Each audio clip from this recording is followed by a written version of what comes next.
நம்ம ஆஃபீஸ்லயும், வீட்லயும் பார்த்தீங்கன்னா, நெறைய பேர் சொல்லுவாங்க, ஸ்ட்ரெஸ்ஃபுல்லா இருக்குது, ப்ரெஷரா இருக்கும்பாங்கல்ல.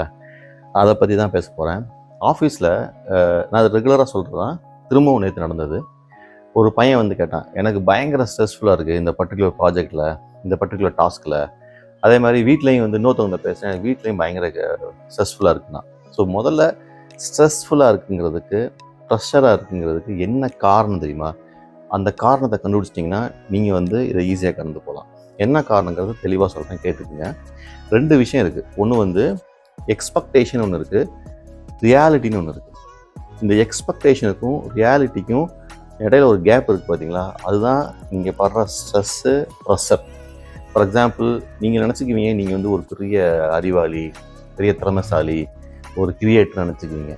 ஆனா வேலைக்கு வந்து அத செய்ய போம்போது, உங்களால அத செய்ய முடியாது. அப்ப உங்க எக்ஸ்பெக்டேஷன் எப்படி இருக்கு? நீங்க ஒரு பெரிய அறிவாளின்னு நெனச்சுக்கிறீங்க. ஆனா வேலை செய்ய போம்போது உங்களால டெலிவரி பண்ண முடியல. ஸோ அதான் ரியாலிட்டி. அப்ப இது 2க்கு நடுவுல தான் நீங்க நிக்கிறீங்க. அப்போ கோவம் வரும், கொந்தளிப்பீங்க, ப்ரெஷர் வரும், ஸ்ட்ரெஸ் வரும். நல்லா புரிஞ்சா? ஒரு எக்ஸ்பெக்டேஷன் வைக்கிறீங்க ஒருத்தவங்க மேல. இப்போ ஃபேமிலி வீட்ல எடுத்துக்கிட்டீங்க. கணவன், மனைவி, குழந்தை, பெற்றோர் இந்த மாரி நிறைய வைக்கிறீங்கன்னா, ஒருத்தவங்க மேல ஒருத்தவங்க எக்ஸ்பெக்டேஷன் வைப்பாங்க.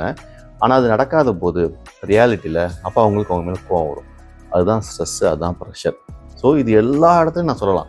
ஸோ ஒரு எக்ஸாம்பிள் சொல்றேன் பாருங்களேன். இப்போ நான் நினைச்சுக்க கூடாது. நான் ஒரு பதவியில இருக்கேன். நான் ஒரு வேலை பார்த்துட்டு இருக்கேன் அப்படின்னா, நான் திடீர்னு நான் வந்து பெரிய அறிவாளி, நான் பெரிய ப்ரொஃபஷனல், நான் பெரிய வசதி ஆயிட்டேன் அப்படின்னு நினைக்கக்கூடாது. ஏன்னா இதெல்லாம் நடந்த சம்பவம். ரியாலிட்டின்னு ஒன்று இருக்குது. நம்ம உள் மனசு, மனசாட்சிக்கு தெரியும் நம்ம யாரு, நம்ம எப்பேற்பட்ட ஆளு, எவ்வளோ பெரிய அறிவாளின்னு. கரெக்டா? அப்ப இதை பேஸ் பண்ணிட்டு நீங்க அடுத்த ஸ்டெப் எடுத்து வைக்கணும். எப்படின்னு சொல்ற பாருங்க. திடீர்னு ஒருத்தன் என்னை கூப்பிடுறான். "ஏய் நீ பயங்கர அறிவாளியா இருக்கப்பா. எனக்கு பார்க்கறதுக்கு நீ வந்து பயங்கரமா இருக்க. நீ வந்து இந்த ஒரு பெரிய ப்ராஜெக்ட்டை பண்ணு" அப்படிம்பாங்க. அப்ப நம்ம நம்பிடக்கூடாது. என் ரியாலிட்டி எனக்கு தெரியும். நீங்க நினைக்கிற மாதிரி நான் ஒன்றும் அவ்வளோ பெரிய ஆள் கிடையாது. தயவுசெய்து இவ்வளோ பெரிய ப்ராஜெக்ட்லாம் கொடுக்காதீங்க. ஆனா என்னால இதை செய்ய முடியும். அப்படின்னு நீங்க உங்கள டோன் டவுன் பண்ணிக்கிறது தான் நல்லது. இல்ல உண்மையிலேயே நீங்க அவ்வளோ பெரிய ஆள்னு வச்சுக்கோங்க. உண்மையிலேயே நீங்க வந்து ஒரு பெரிய அறிவாளி. அதை எடுத்து பண்ணலாம். பட் உங்களுக்கு உங்க ரியாலிட்டி தெரிஞ்சு எந்த கமிட்மெண்ட்டும் நீ வைக்கணும். அதே மாதிரி வீட்லயோ, ஃபேமிலிலயோ ஒருத்தவங்கள்ட்ட கேட்கும்போது கரெக்டாக கமிட் பண்ணுங்க. சும்மா பெருமைக்கு பீத்தல்ல பெருசா சொல்றதுக்காக நீங்க அதை செஞ்சிருவேன், இதை செஞ்சிருவேன், நான் இருக்கேன் அப்படிலாம் சொல்லாதீங்க. ஏன்னா அதுதான் ஸ்ட்ரெஸ்ஃபுல்லாக இருக்கும் உங்களுக்கு, அவங்களுக்கும் ப்ரெஷராக இருக்கும். ஸோ ஒரு விஷயத்த ஆக்சுவல் என்ன, ரியாலிட்டி என்ன, எக்ஸ்பெக்டேஷன் என்ன அப்படின்னு தெரிஞ்சுக்கிட்டிங்கன்னா இந்த ஸ்ட்ரெஸ் இது கேப் இருக்குல்ல, எக்ஸ்பெக்டேஷனும் ரியாலிட்டிக்கு நடுவில் இருக்கிற கேப் தான் ஸ்ட்ரெஸ்ஸு, ப்ரெஷர். ஸோ இதுலேருந்து என்ன சொல்ல வரேன் அப்படின்னா, நீங்கள் வந்து எக்ஸ்பெக்டேஷன் அதிகமாக வைக்காதீங்க.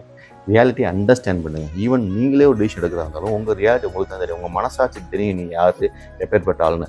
அதை பேஸ் பண்ணி சில முடிவுகள் எடுங்க. அதே மாதிரி எதிர்த்தாப்புல இருக்கவனையும் நீங்களா வந்து பில்டப் கொடுக்காதீங்க, எக்ஸ்பெக்டேஷன் செட் பண்ணாதீங்க. அவன் ரியாலிட்டி என்னன்னு உங்களுக்கு தெரிஞ்சிச்சுன்னா அதுக்கேற்ற மாதிரி ப்ளே பண்ணுங்க. ஸோ இது ரெண்டையும் புரிஞ்சுக்கிட்டிங்கன்னா கமிட்மெண்ட்ஸ் நம்ம வைக்க மாட்டோம் அதிகமாக. நம்ம வந்து அண்டர்ஸ்டாண்ட் பண்ணி நல்லா போகலாம். அதே மாதிரி உங்களுக்கு வரும் ஃப்யூச்சர்லையுமே வந்துட்டு ஓவர் கமிட்மெண்ட் பண்ணாதீங்க எப்பவுமே. ரியாலிட்டி என்னவோ அதுக்கேற்ற மாதிரி கமிட் பண்ணுவீங்க.